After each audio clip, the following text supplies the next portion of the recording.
Oke, saya ingin menceritakan apa itu sunat ya, dan begitu apa artinya korban penebus dosa ya. Kita memahami ini dulu kalau kepingin mengenal Kristus ya. Nah, pertama sunat ya. Kalau di Al-Quran kan sunat kan hanya untuk sebagai penebus dosa, sebetulnya bukan ya. Sunat ini ya antara perjanjian Abraham dengan Ishak ya, tanda perjanjian yang kalau keturunan dari Abraham sampai ke Ishak sampai ke bawah itu ya, itu akan jadi umat pilihan ya akan didirikan suatu keturunan raja ya, raja selama-lamanya, itu Yesus ya,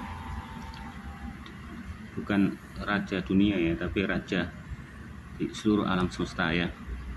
Dan juga sunat itu menandakan bahwa perjanjian bahwa dia adalah milik Yahweh ya, jadi anggota persekutuan agama Israel ya, dan tanda kas ya. Dan sunat ini ya, hebatnya Yahweh itu ya, dengan menggunakan sunat sekaligus juga untuk kebersihan ya, untuk kesehatan ya. Dengan sunat itu kita menjadi bersih juga ya. Apakah sunat ini berfungsi janji-janjinya akan orang yang bukan selain Israel? Sebetulnya tidak berfungsi ya, karena ini hanya untuk orang Israel saja ya. Tapi kalau Anda ingin sunat ya sunat aja, soalnya sunat ini bagus ya untuk kesehatan ya. Nah, ini adalah konteks dari sunat itu.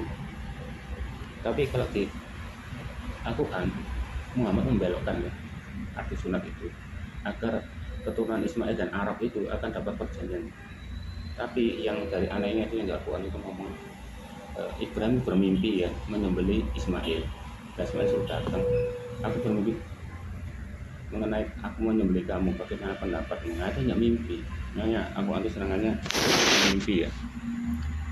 Nah, kalau ini benar-benar ya, Abraham itu diperintahkan ya, misalnya Yahweh itu ngetes nih, sembelihlah anakmu, padahal anak itu Ishak itu adalah anak yang benar-benar dari anak yang diperjanjikan ya. Dan Sarah pun melakukan itu juga dengan berdoa sungguh-sungguh dan berpuasa ya. Tapi kok malah sembelih ya, tapi dia nggak apa-apa dan merelakannya, tapi ditahan sama Yahweh ya, dan diganti dengan domba ya. Nah, kata domba ini ya, itu juga termasuk dari Kristus ya.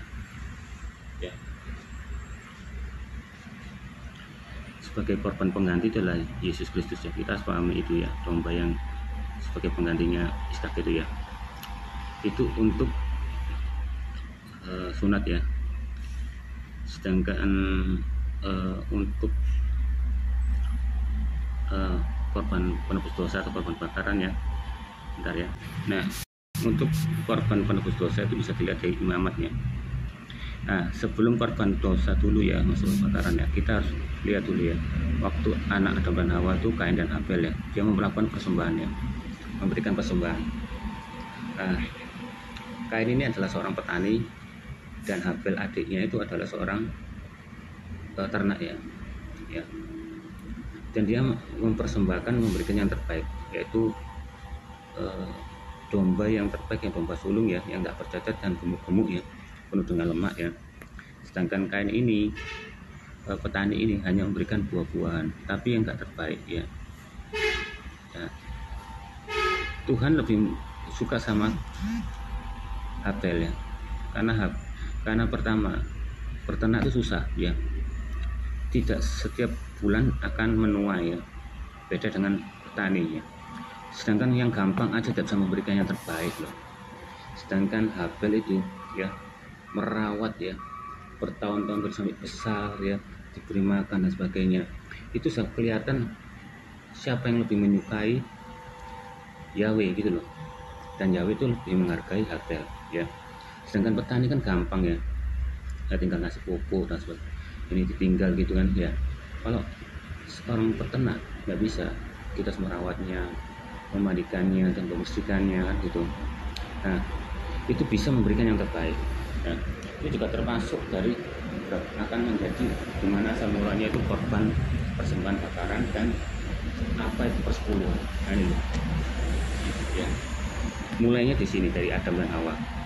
Dan korban penebus dosa itu ya bisa dilihat dari zamannya Musa ya, yakni imamat ya.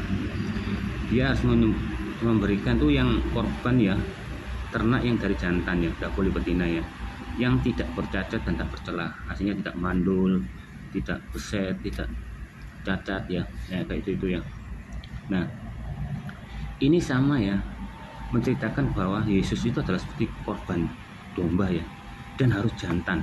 Nah, Yesus kan pasti laki kan, laki, dan tidak bercacat dan tidak bercelah, ya itu tidak melakukan dosa, tidak najis dan sebagainya ya, tidak putul tangannya ya, kupingnya hilang atau apa, tidak bercacat ya. Nah, itu harus pahami ya. Dan hanya Imam Harun ya, anak-anak Imam Harun, anak-anak yang dikhususkan ya, disucikan ya, berhak untuk megang tabut perjanjian ya, dan melakukan persiapan korban. Kalau di Al-Quran itu kan Idul Adha tahunnya cuma tebus dosa, pokok yang paling terbaik kasihkan pakai misi itu enggak. Dan kalau di sini lebih jelas ya, korban bakaran ini untuk diserahkan kepada Yahweh ya. Dan yang membakar itu adalah anak-anak Imam Harun, anak-anak keturunan Harun aja ya, yang boleh melakukan penyembelian, menaruh daging ya, dan membakar api itu. Ada orang yang membakar sendiri, itu asal dihukum sama Yahweh. Dan juga ada Uza ya, Uza itu megang tabut perjanjian, padahal dia nggak salah. Memang tabut perjanjian itu waktu itu dinaikkan atas sapi atau apa ya, saya lupa ya, itu terguling mau hampir jatuh. Itu Uza tuh niatnya cuma nolong ya, biar nggak jatuh, itu langsung mati. Soalnya apa? Uza bukan keturunan dari Imam Harun. Nah, itu menandakan bahwa Yahweh tidak main-main dosa. Dia menjaga kekudusannya, menjaga prioritasnya, tidak seperti dewa-dewa lain ya. Semua orang bisa ngambil. Untuk Bilal ya, Bilal itu ya, dia adalah seorang PSK yang diangkat oleh Muhammad menjadi bendahara dan sekretarisnya. Bahkan Bilal pun pernah ya adzan di masjid. Nah, kalau yang di sini ya, Uza nih ya, dia memang bukan PSK ya, bukan orang berbuat jahat ya, tapi dia tetap bukan keturunan dari Imam Harun. Dan dia Tuhan Imam Harun kan dikasih fasilitas sama Tuhan, dia akan selalu suci dan bersih gitu ya, agar dia bisa sesuai dengan Yahweh ya. Apakah Yahweh gak bisa? Ya mampu. Kalau misalnya Yahweh bilang ke aku, kamu tak khususkan kamu selalu bersih dan tanpa dosa, ya bisa aja ya. Nah, dan itu hanya keturunan Harun aja ya. Untuk selebihnya kalau ingin tahu kenapa harus Harun, kan kamu bisa lihat sendiri di Alkitab ya. Saya itu hanya menjelaskan korban dosa ya. Mungkin aku agak lupa ya, soalnya waktu saya murtad dari Konghucu itu ya, waktu baptis di Betani Manyar ya, itu pun saya gak langsung baptis ya, dikasih buku. Nah, suruh baca apa artinya korban penebus dosa dan sebagainya, dan aku mempelajari itu ya. Dan ini ya, kita langsung cari yang penting-penting aja ya. Waktu itu dibakar ya. Kalau orang yang nggak mampu ya, bisa menggunakan burung ya, burung merpati atau burung tepung. Ada yang lebih nggak mampu lagi, nggak punya uang ya, orang miskin, bisa pakai tepung atau minyak ya, atau kemenyan ya. Nah, kalau nggak bisa mampu lagi ya nggak tahu ya. Makanya orang Farisi dan Saduki itu merasa dirinya itu benar. Nah, ini jeleknya dari manusia itu gitu. Dengan adanya ini pun dia beranggapan ya, dia memakai yang korban yang lebih mahal, bahwa dosanya akan diampuni. Ini loh kejelekannya manusia itu. Tapi kenapa Yahweh itu tetap melakukan ini? Soalnya kalau tanpa ada ini, Yesus tidak ada guna. Kenapa?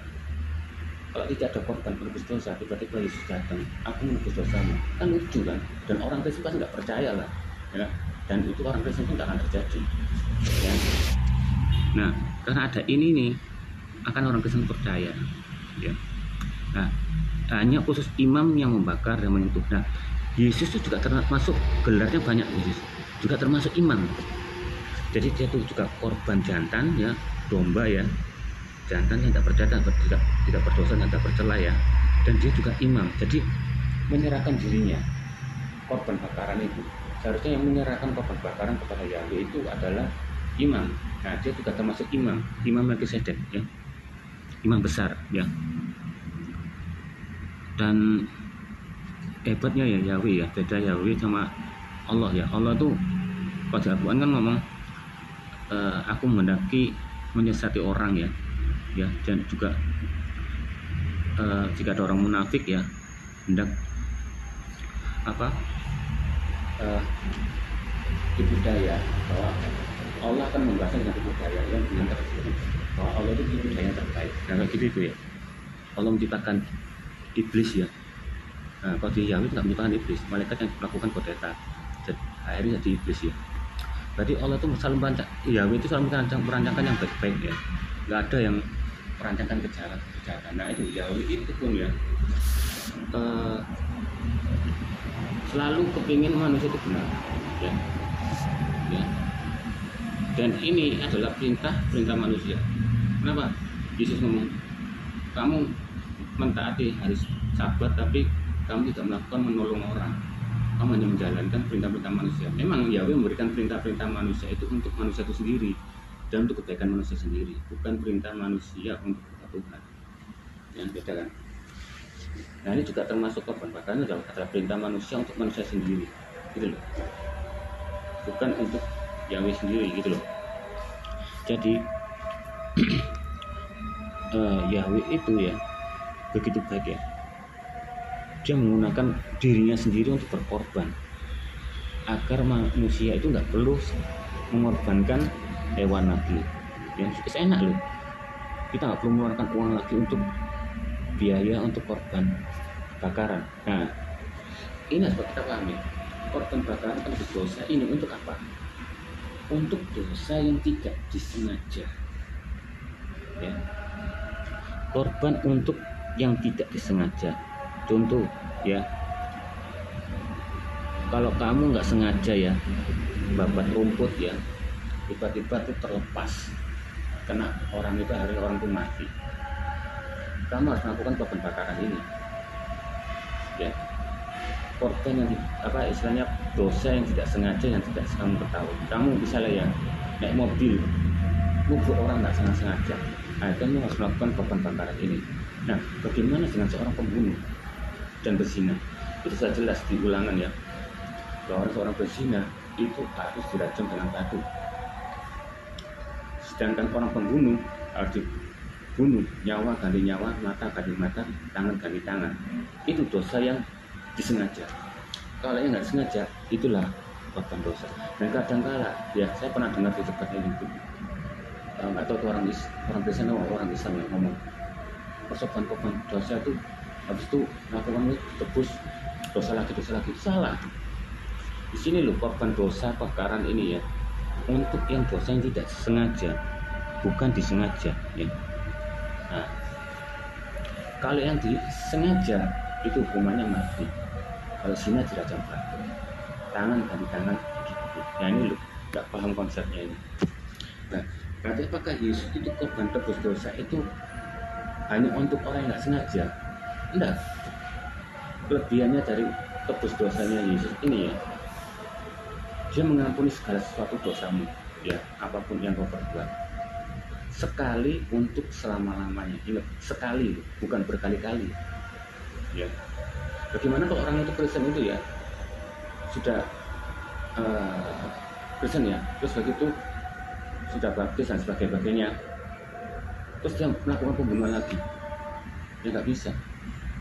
Allah tuh Yahweh itu nggak tahu ya, Yahweh itu tidak bodoh yang bermain. Makanya Paulus mengatakan ya, jangan bodoh, Yahweh tidak jadi permainkan. Apa yang kamu takut kamu buat ya.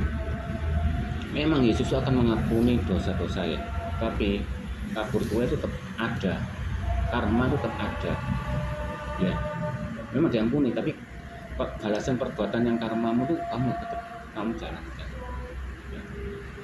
Nah dosa-dosa itu menyebabkan, bukan kata Zuma itu dosa warisan, bukan kutuk warisan.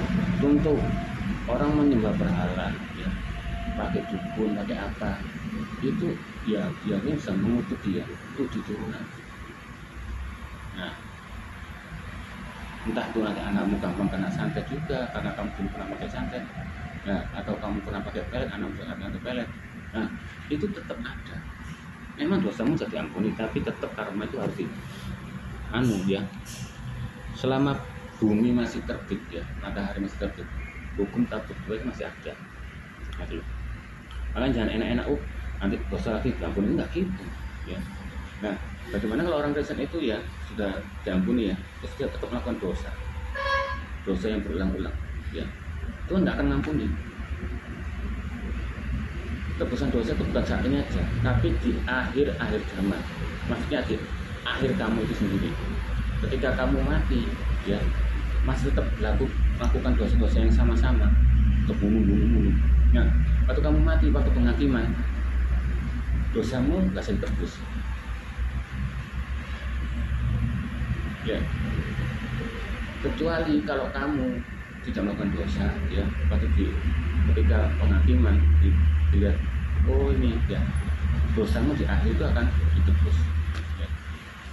Makanya ada ayat ngomong, kamu akan mati dengan dosamu sendiri, ya.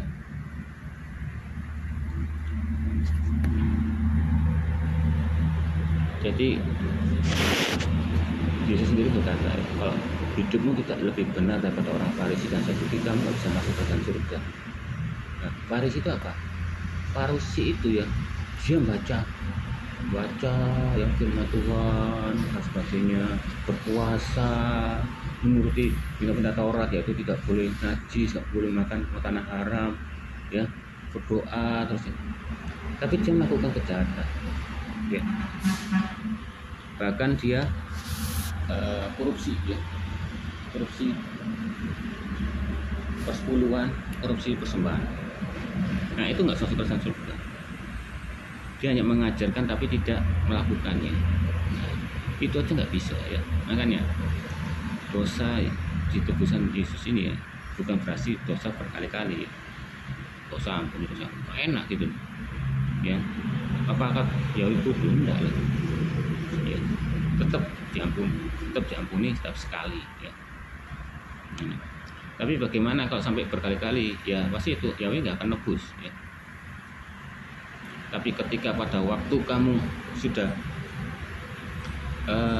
berhenti, tapi kamu lupa minta ampun lagi, tiba-tiba kamu 1 bulan meninggal.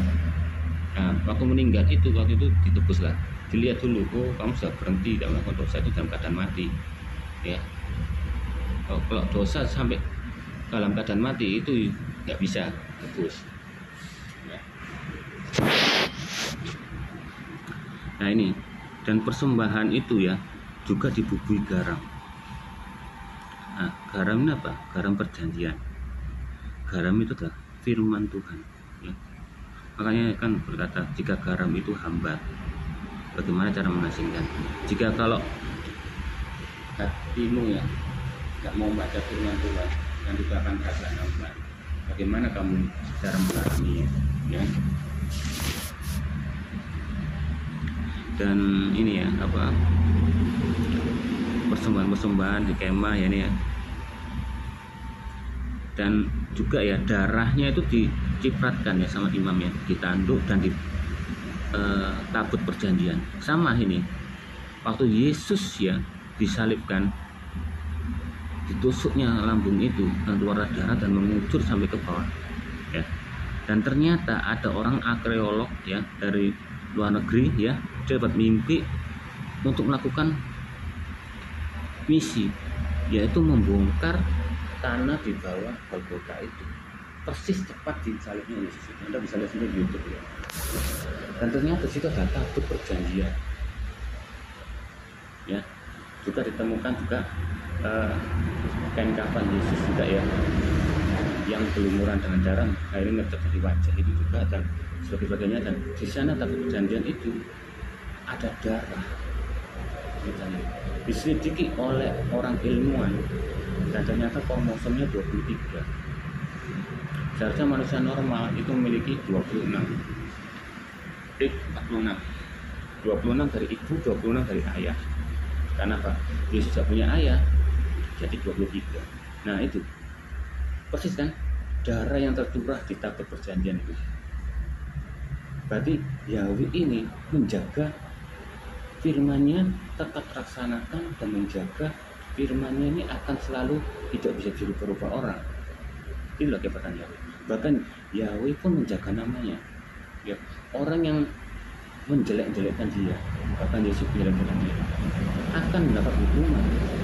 Ya, seperti Hawkins ya, dia saya dan sombong dan menghina Tuhan dan Yesus ya, akhirnya cacat kan dia, bisa gerak, kepalanya miring. Hawkins dan penyanyi The Beatles itu bolak-balik dia ngomong, oh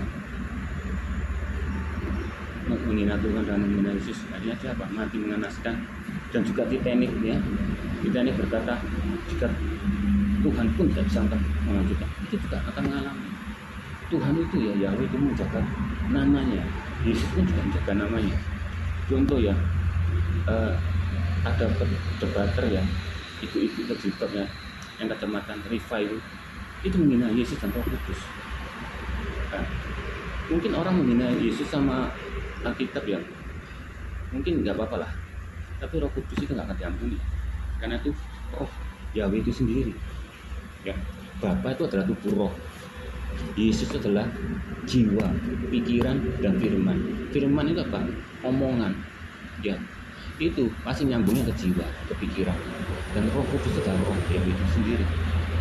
Nah, tiba itu jatuh ya, apa? Cacat ya. Terus diamputasi, kamu bisa lihat sendiri di YouTube itu dia pernah jalan telapak kakinya itu hilang ya, diamputasi.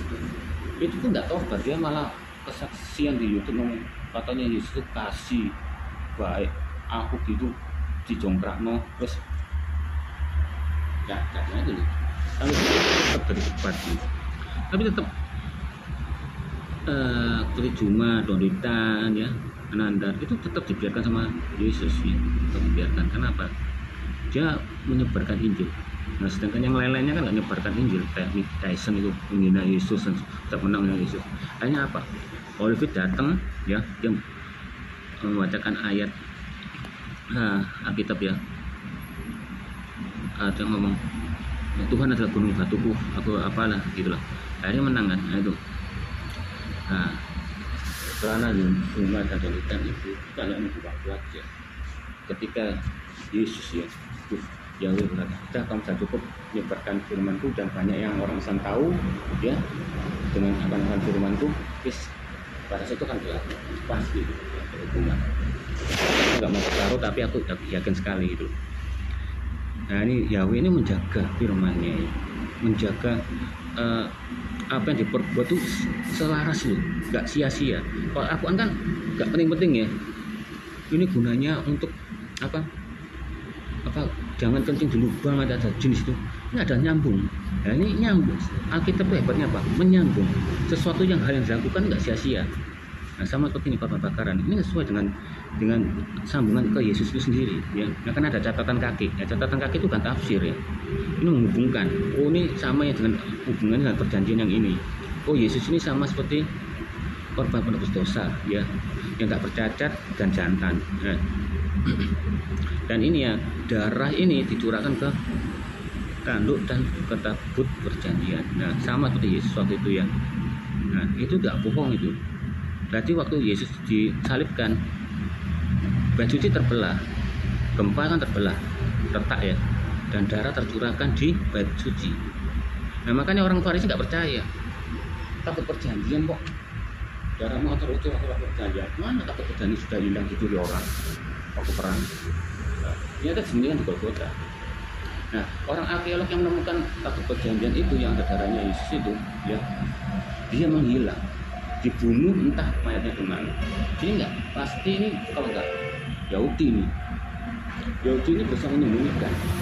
Bahkan ya waktu imam ya, orang Farisi ngomong nyuruh Pontius Pilatus untuk menjaga kuburan Yesus, takutnya nanti dicuri oleh murid-muridnya aja akan beranggap nanti di situ naik ke surga, dan maka besarlah penyesakan itu. Ya udahlah, kamu ambil baju rambut, dijaga kan. Buktinya benar, malaikat datang ya, ternyata kuburan sudah kosong, sudah hilang itu, ya kan?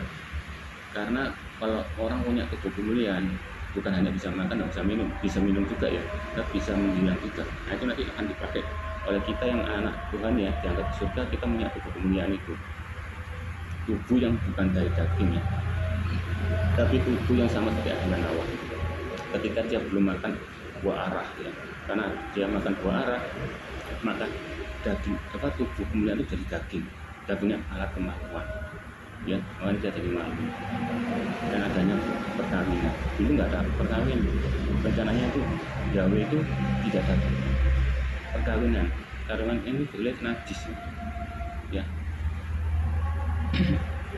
Hanya dibikinkan anak ya, sama seperti kayak Hawa itu, diambil tulang rusuk dikasih di tanah liat jadi Hawa nggak susah untuk hamil, nggak susah untuk ngesek ya.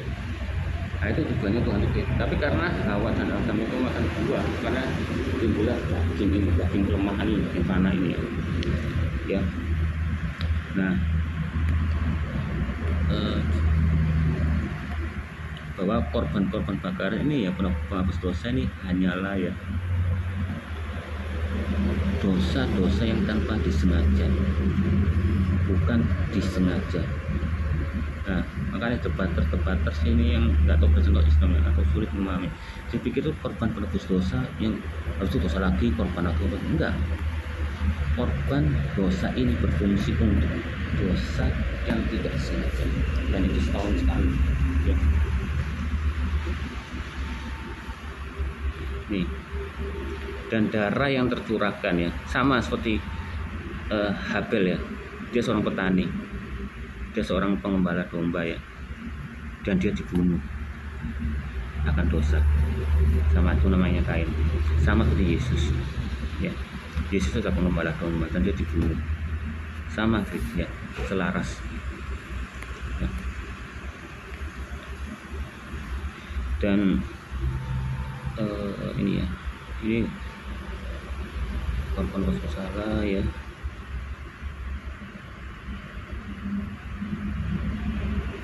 Nih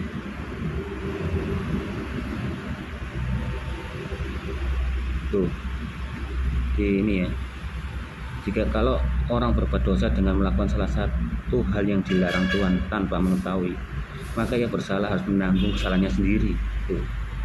Jadi orang yang melakukan dosa ya, disengaja ya, tanpa Tuhan yang mengetahui, misalnya orang itu nggak lapor atau apa ya, itu akan tanggung sendiri ya. Yahweh akan menghukumnya ya, tentang diizinkan kecelakaan atau diizinkan serahkan pada iblis untuk bikin kecelakaan atau gimana ya. Tuhan tuh Yahweh itu hanya menyerahkan ya, dan iblis itu adalah pendakwa. Jadi ibaratnya iblis itu ya udahlah Yahweh berikan dia nggak bakalan tobat. Yahweh lihat dulu ya sih, dilihat dari masa depan orang nggak bakalan tobat, ya ambilin lah. Iblis tambah seneng dibikin cepat juga untuk dibikin kecelakaan. Akhirnya apa? Nggak punya kesempatan untuk bertobat. Lagi pula juga akan bertobat. Nah itulah. Jadi ya bedanya Yahweh sama Allah itu. Allah itu melakukan ya, tapi Yahweh ini apa? Mengizinkan apa yang diperbuat setan. Makanya iblis itu yang menyebabkan kecelakaan ya, segala dosa. Begitupun Habel. Kain dan Habel adalah pembunuhan pertama kali yang dilakukan oleh manusia.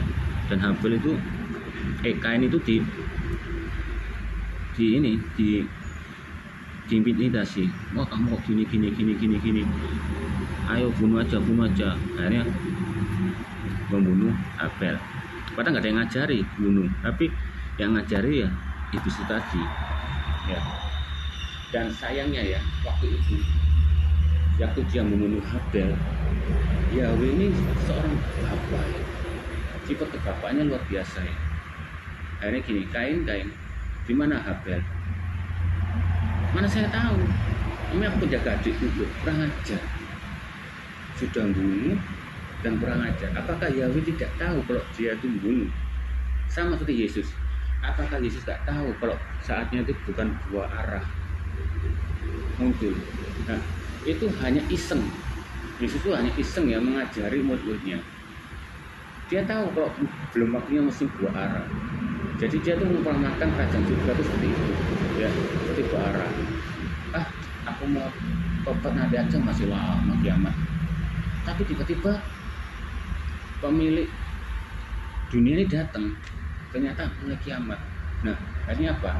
Terlambat. Sama, meskipun kamu belum waktunya berbuah, berbuahlah. Jadilah orang Kristen yang berbuah, meskipun belum saatnya berbuah. Berbuah untuk bisa dinikmati oleh orang-orang, dan buah-buah kebaikan dan pertolongan dan sebagainya itu. Jangan nunggu nanti waktunya, nanti ayolah waktu musim. Nah, enggak. Nah, itu kan sama seperti juga Yahweh pun juga melakukan ini sama seperti Adam. Di mana kamu? Aku di sini. Malah suruh Yahweh ke sini. Ya. Langsung aku malu karena telanjang. Siapa yang mengatakan kamu telanjang? Dia tahu betul ya. Dia tuh sifat Bapa itu baru yang mengakui. Ya. Apa kamu makan buah itu loh? Dia kan tahu kan dia. Benar. Ini malah nuduh awal nih. Awal nuduh iblis yang nyuruh. Nah, sedangkan Adam nuduh ke Hawa dengan ngomong, ini loh perempuan yang kamu kasih ini membuat aku dosa. Ya kurang ajar kan. Seandainya kalau Adam dan Hawa itu ya, Yahweh itu maha pengasih. Dia datang, Adam mana? Oh aku Yahweh, aku maaf Yahweh, aku sudah makan buah ini, tolong bantu aku Yahweh, tolong ya, aku bisa. Pasti Yahweh mengampuni. Dan Adam dan Hawa pasti akan dibuat antara mati jatuh. Sama seperti ini Kain dan Habel ini. Kain, gimana kamu? Aku di sini nih. Apa kamu tahu adikmu Habel? Nah, aku tahu. Aku punya adikmu. Nah, itu kurang ajar. Betulnya Yahweh itu tahu. Tidakkah kamu tahu darah adikmu itu berbiak-biak kepadaku? Nah, berarti dia tahu. Tapi seandainya kalau Kain itu ya tidak melakukan kesalahan seperti bapaknya itu Adam itu ya, Kain mana adikmu? Oh, makan aku, Yahweh aku membunuh karena aku emosi, karena aku tidak melakukannya karena otokan iblis itu. Makan aku, pasti Yahweh nggak tahu, tapi enggak gitu. Karena tahu, karena apa? Akhirnya Kain dikutuk, ya. Anda bisa lihat sendiri kutukannya ya. Kain itu apa? Yang dosa itu kutuk ya. Kutuk bisa diturunkan. Kalau dosa enggak ya. Nah itu tadi.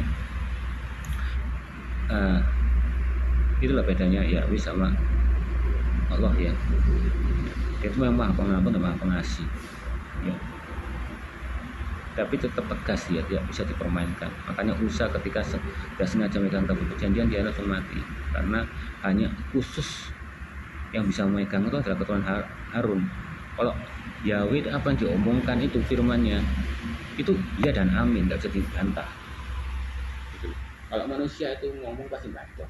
Kalau Yahweh itu ngomong itu salah firman. Nah, itu arti kata firman itu apa? Omongan yang keluar dari Yahweh itu firman. Misalnya Yahweh ngomong aku mau makan, itu firman itu. Jadi omongannya Yahweh itu firman. Ya. Dan juga ada minyak urapan ya. Minyak urapan ini akan gunanya untuk mengurapi orang-orang ya. Bukan hanya dulu memang mengurapi raja-raja ya, untuk menjadi raja ya. Tapi minyak urapan ini juga untuk mengurapi anak-anak Tuhan ya. Ya. Nah, jadi itu ya.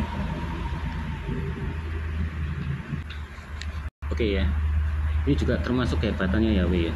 Waktu korban bakaran mesbah ini nggak sekedar apa ya, gini-gini aja ya. Ini ada maksud artinya gitu loh. Contoh ya, pintu gerbang pelataran ya, pintu masuknya ya. Ya, ini apa?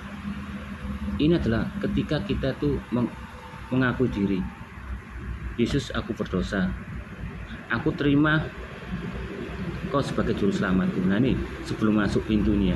Dan korban bakaran ini ya dia mempersembahkan hidup ya dalam pertobatan. Nah waktu mempersembahkan itu dosa itu dibakar ya anggapannya begitu. Nah Yesus itu akan menebus ya yang gambar ini adalah tempat pembasuhan dulu. Nah tapi diartikan waktu zaman Yesus sekarang adalah baptisan air. Nah ini loh, dari mana kok harus baptis air ya ini?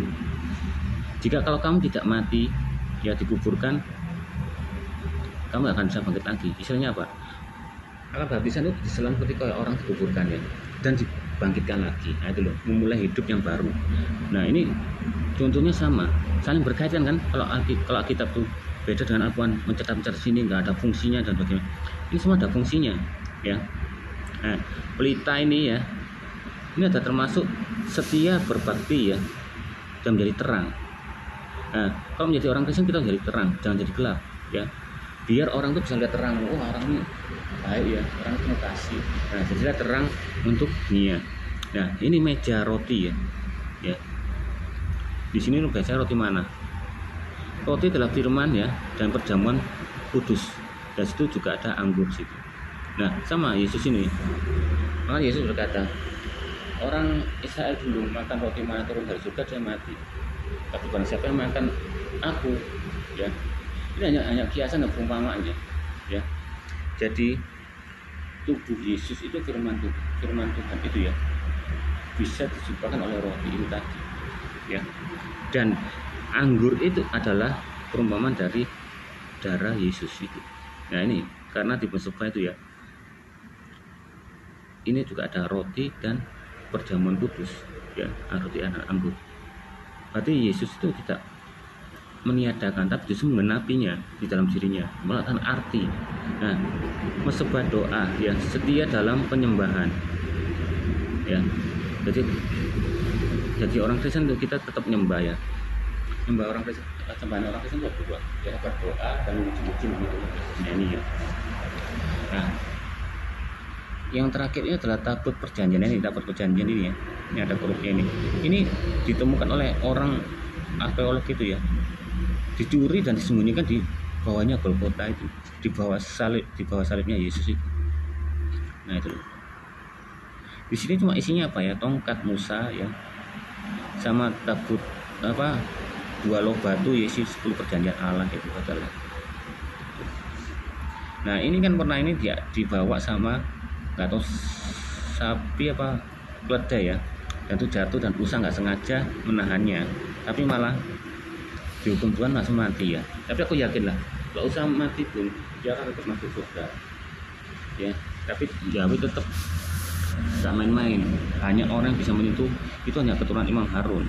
Nah kalau misalnya Musa nggak apa-apa lah, berarti lah perintah main-mainan yang sama seperti ini Bilal ini ya, seorang PSK ya, diajak sama Muhammad berjilbab ya, jadi sekretaris ya, bendaharanya Muhammad, dan bisa ngadan ya di masjid gitu. Berarti kan semua orang bisa melakukan dosa dan bisa sembarangan megang. Nah, ini Yahweh tidak bisa digitukan ya, tegas ya. Nah tabut perjanjian ya, menjadi sempurna seperti Bapa di surga. Kita akan disempurnakan seperti Bapa.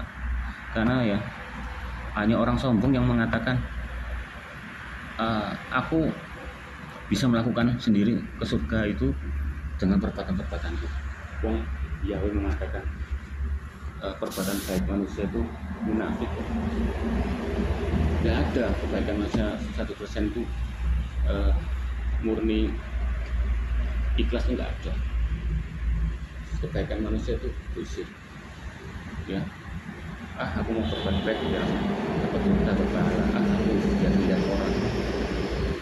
Nah itu yang pertama. Yang kedua, kalau dengan cara gitu iblis pun bisa berbuat baik ya kan, tapi iblis itu susah mengatakan Yesus adalah Tuhan. Nah ini dan hanya Roh Kudus ya yang bisa membuat manusia itu berkata Yesus adalah Tuhan. Kalau jika kita berkata, apa buktinya kita ya Roh Kudus? Yaitu jika dalam hatimu mengakui Yesus adalah Tuhan, itu Roh Kudus. Dan dia menghibur ketika kamu sedang sedih. Ketika kamu sedang sedih, kamu diingatkan firman Tuhan. Bagaimana kalau kamu nggak bisa kalau diingatkan firman Tuhan kalau sendiri kamu nggak pernah baca Alkitab? Kalau baca Alkitab pasti akan Tuhan, Roh Kudus akan menghiburmu dan mengingatkan.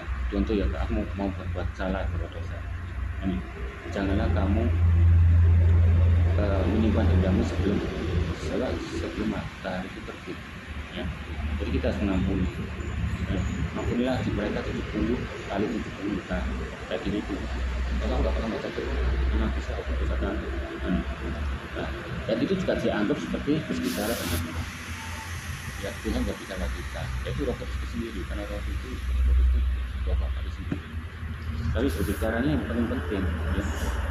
Tidak ada yang di luar dari konteks ayat Alkitab, itu pasti suara setan tuh, suara kayak ya, mesti berhubungan dengan ayat-ayat Alkitab itu tadi.